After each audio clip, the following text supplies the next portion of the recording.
we're going to talk about the NCAA moving back dead period, which was at April 15th, and now it's looking like May 31st at the earliest for when we could start seeing recruiting activities kind of return to normal. Gonna get into that, but first, I got sidetracked because this is awesome, okay?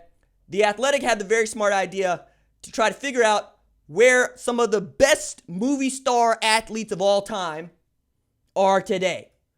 From Lance Harbor to Rod Tidwell to Shooter McGavin. And I want to give you some of these because these are outstanding, okay? Start with Shooter McGavin. This is Nicole Auerbach catching up with Shooter.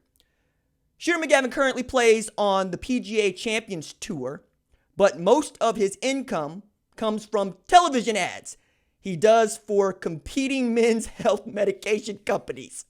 He and Happy Gilmore remain in touch sporadically, but their relationship has been strained since Happy was booted from the tour following his 5th assault charge. Caught up with Roy Munson. Roy's trade show visits a campus and talks as the Rubber Man, go well, but he remains haunted by Ernie McCracken's past exploits. He challenges Big Ern to another winner-take-all $1 million game sponsored by Trojan, this time in Ocelot, Iowa, at the refurbished Roy Munson Bowling Center. Midway through the 5th frame, Big Ern sneakily tosses Roy's rubber hand into a potato chip vat, and the match is declared a no contest. Munson still has to pay Big Ern an appearance fee, and without his rubber hand, Trojan finds a loophole and ends the sponsorship. Roy loses all of his money, and Claudia leaves him for Big Ern. You didn't think this would end happily ever after, right? That's a good one. I have a special affinity for Becky the Icebox O'Shea. She of Little Giants, best doggone linebacker you have ever seen. I have Becky O'Shea's jersey at the house. Legendary 56. Now, this is in detail, but bear with me here because I think this is really good. Becky decides she can have her cake and eat it too. She continues pursuing football throughout middle school and into high school, trying out and making the varsity team as a freshman. She's more in touch with her feminine side too, thanks to Patty, who is now Danny's serious girlfriend. Junior and Becky approve. They're back to being best friends and both date different people in high school.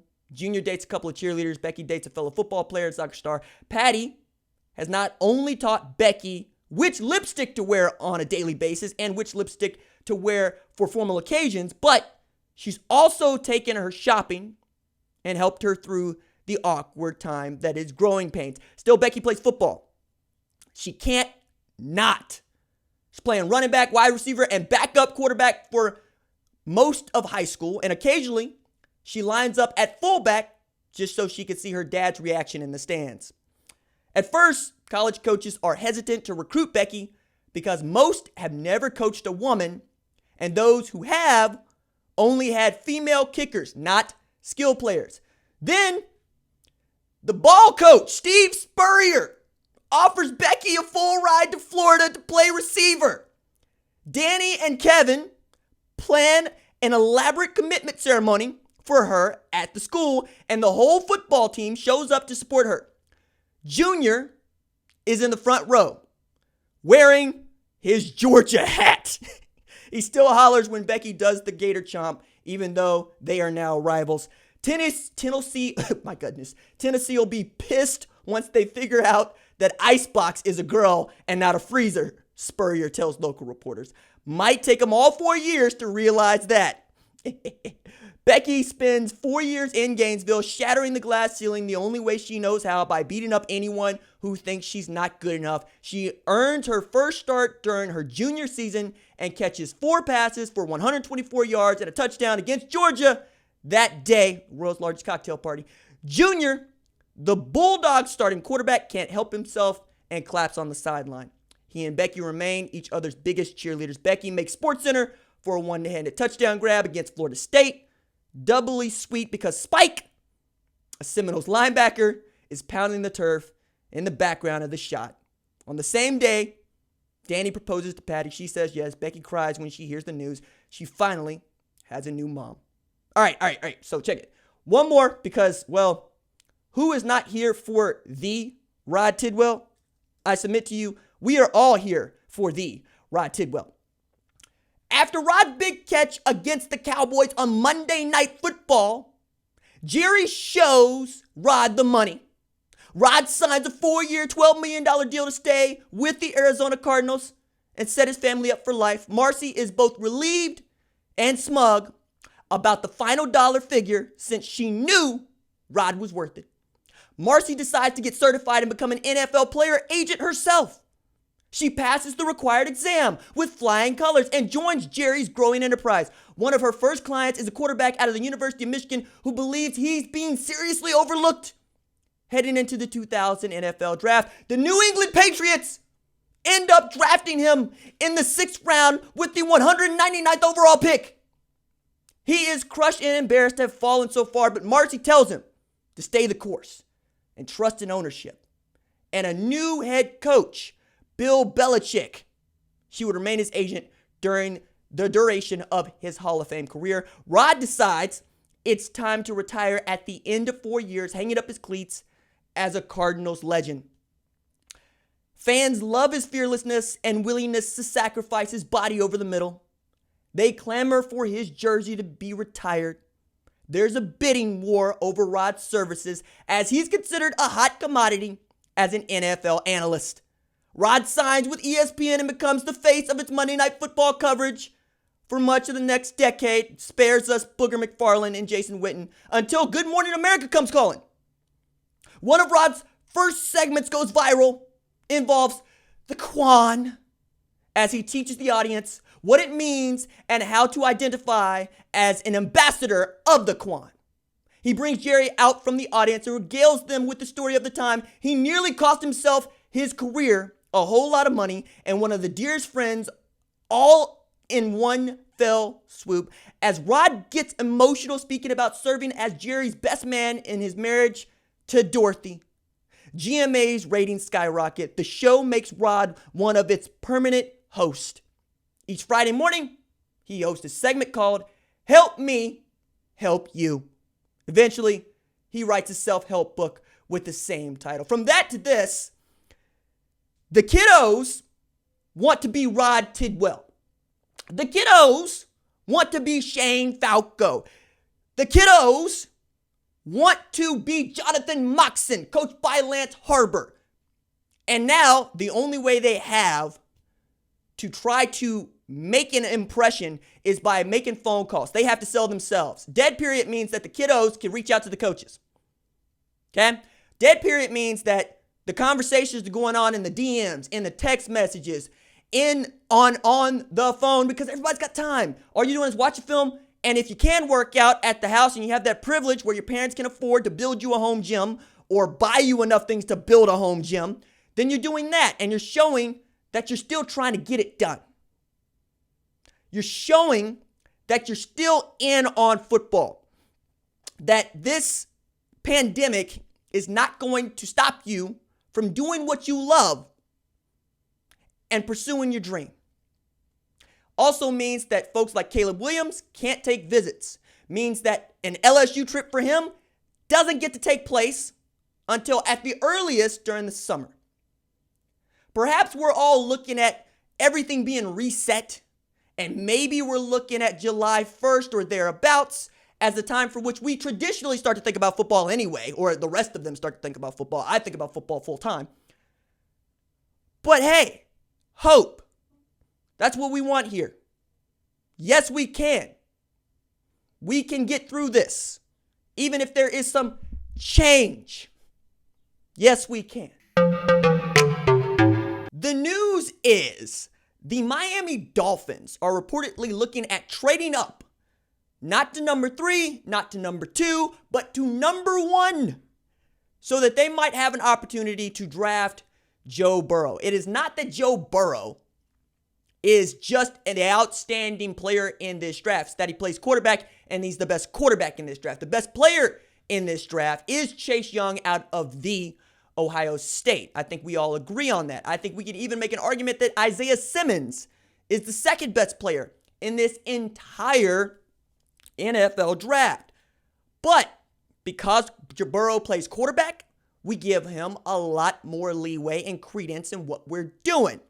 With that in mind, take into account Pro Football Focus, among others, believes Joe Burrow is the best quarterback not just in this class, but in the upcoming 21 class that includes Trevor Lawrence and Justin Fields, among others. To say nothing of whatever store brand Cam Newton can do over at Georgia. In a year in which it's already just gonna be weird and not a regular college football season because spring practice is canceled. We cannot overlook that. So they're probably right. You're gonna have less to go on. There's not as much development that is going on. Burrow, despite being the Heisman winner, leading LSU to a 15-0 national championship season, what I think is the best college football team of all time, is for me a one-hit wonder. We have seen him play 1 year of outstanding football where he just was that good. But how good is a number one overall pick? And should you be trading up to get it? Well, if you're the Dolphins and you're looking to take a quarterback, absolutely, because behind him is Tua Tagovailoa, who has had hip surgery and surgery on both ankles. He's injury prone. He has not played a full season of college football ever. Period. And I don't want damaged goods at the most important position in football. Don't want it. Can't have it. Don't need it. Now, you could take a look at Jordan Love, who is fast rising, could get drafted by the Chargers. You could take a look at Justin Herbert, who for many people has the prototypical build of what you think of as a quarterback. If you felt froggy, maybe you want to go with State Farm. Maybe you want to go with Jalen Hurts, but I doubt it. But even if you have the number one overall pick, how good are you going to be? Well, if we take a look at number one overall picks, we can see 3 of them, right? That ain't very good just here recently, and 2 of them are still free agents in the NFL. Jadeveon Clowney still hasn't found a landing spot. He's the number one overall pick. Jameis Winston, a Heisman winner, a national championship quarterback, threw for 5,000 yards, 30 touchdowns last year. He still doesn't have a place to land. And if we continue to go down the list of number one overall draft picks, going back to 2005, we could see Alex Smith. What did Alex Smith do except set the table for Patrick Mahomes, who was taken in the teens, and Kansas City traded up to do that? What about defensive end Mario Williams, the Jadeveon Clowney of his time? Didn't really do much for the Texans, didn't win a title there, didn't win one at Buffalo, didn't win one with the Dolphins in 2016. What about Jamarcus Russell, who, my man Mayberry could tell you all about that, and how Fat Boy wasn't ever going to get it done at quarterback, even if he got a cannon for an arm. Oakland Raiders, probably more likely to see Jamarcus Russell win a contest of eating the most Arnold's or Ron's hamburgers, right? Rather than win you a Super Bowl. Then you saw Jake Long taken in 2008, won a Super Bowl. How about that? Part of that really great Rams team where he battled some injuries, but also had a good 5 years with the Dolphins. Matthew Stafford has all of the tools, also had Megatron at wide receiver. What is one of the greatest NFL wideouts of all time? Had won a Super Bowl. Sam Bradford kind of got that Tua Tagovailoa thing going on. Blew up his shoulder against BYU at Oklahoma. Injury prone. King finesse. Got paid a lot of money. Before Chase Daniel, there was Sam Bradford. But at least Sam Bradford had a Heisman Trophy, and Sam Bradford played in a national championship game. Then there's Cam Newton. Definitely not a bust. And for 4 years was the best player in all of the NFL, including Tom Brady. Fight me. NFL MVP for the Carolina Panthers. Tom Brady ain't going to win no MVP with no Carolina team. I'm trying to tell you that. Andrew Luck, drafted 2012. Great quarterback, great man, needed to retire. Couldn't get an offensive line to protect him, which is kind of the point that I'm getting to here. Eric Fisher went number 1 in 2013. Didn't really blow up Kansas City, right? 29 years old. Has a Super Bowl ring, though, so that's a big deal. Clowney I mentioned, Winston I mentioned, Jared Goff played in a Super Bowl, hasn't won one. And then you got Myles Garrett, then you got Baker Mayfield and Kyler Murray. All of those guys, the last three, we're still waiting to see, but the Browns haven't had a winning season in like 20 years. Kyler Murray's just coming off of an NFL Offensive Rookie year. We'll see if they get him a defense that can help, an offensive line that can help, though I don't think the offensive line was the problem last year. I think it was a rookie quarterback holding on to the ball too long. But if your goal is to be good, we got mixed results here about how good you can be, right? Jared Goff playing in the Super Bowl. Andrew Luck and the Indianapolis Colts post-Peyton Manning era, right? We'll wait and see what the Browns turn out to be. They're young, they're talented, they drive a lot of noise. Cam Newton, we know, probably on his way out, could start for somebody, but Anthony Lynn hasn't really embraced the idea of him starting for the Chargers. Feels like they're going to go with Tyrod Taylor and draft a quarterback for him to groom yet again. I mean, Tyrod Taylor's getting to be the Crash Davis of the NFL, just the stable pony for these up-and-coming quarterbacks, even though he's been a Pro Bowler himself. I'm just saying, if you're going to trade up and give up 7, 8 draft picks to go get Joe Burrow, you better know that you have the offensive line to protect him. You better know that you have wide receivers that can catch the ball, Devontae Parker being one of them. That's a good one. And then you better know you have a defense that can go. Now, they signed Kyle Van Noy. They signed Byron Jones. They also signed Shaq Lawson. They're going to be decent. Are they going to be good? I'm excited to see what Brian Flores and Chris Greer come up with. But I submit to you, one, if they end up stealing this one from Cincinnati, Cincinnati's going to get torched because you gave up on a native son so that you could trade down and get draft picks. But if you win, you'll get all sorts of acclaim and equity. You'll get all sorts of people loving you. It's all about winning. And that's what the draft sets you up for or doesn't. We'll see how this pans out, but it's 50-50. And me, I'm going to take the draft picks. I'm going to go build my football team. I can get a quarterback. You know, if Trent Dilfer can win a Super Bowl, I can win a Super Bowl with any one of these rookie quarterbacks that's coming in. And you know what? A quarterback on a rookie deal is all I need. I can pay everybody else around him. We could be good. See Pat Mahomes. Now, Mahomes is also just getting into a different level, but we didn't know that coming out of Texas Tech. Nobody did. Everybody was out on him. Then he found the right offense, the right coach, and he was allowed to go out there and make it do what it do, baby. I think you can do that. It's all about, can you coach him up, and can you be a great general manager? Can you put personnel around your people that can succeed? The thing that coaches hate to do is coach. All right? They want their guy to be ready to play right away. Don't have to teach him a doggone thing. You want him to go out there and just play.